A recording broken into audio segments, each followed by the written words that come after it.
आगे अगटे में जर जैतौ बचपन के प्यार गे हो जैतौ दास अबिरिया हमार गे तोरा में कैसे रहोगे। आगे अगटे में जर जैतौ बचपन के प्यार गे हो जैतौ दास अबिरिया हमार गे रानवा के जगह के लगतौ में हदिया से नूरा ममिया तोहार गे आगे के कारा लगैबै हम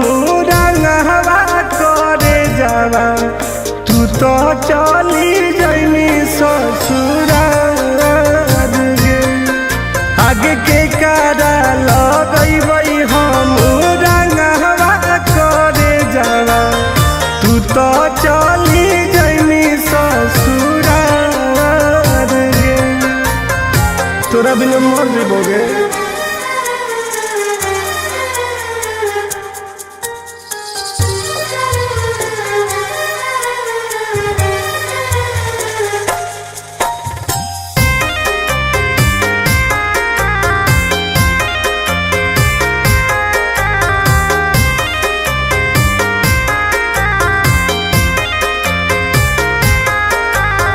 बनलौ दुश्मनवा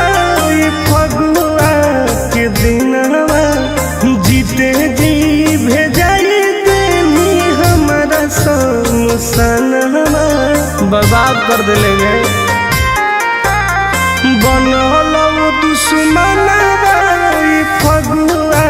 के दिनवा जीते जी भेजाई देनी हमारा समसनवा गोरे लाल टुन टुनावा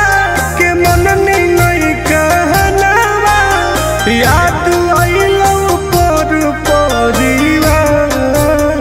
गे आगे के कारा लगैबै हम रंगवा करे जावा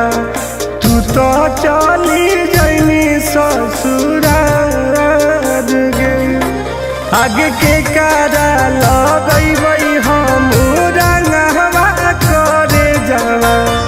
तू तो चली जैनी ससुराल गे कहीं तो नहीं छोड़ लगे।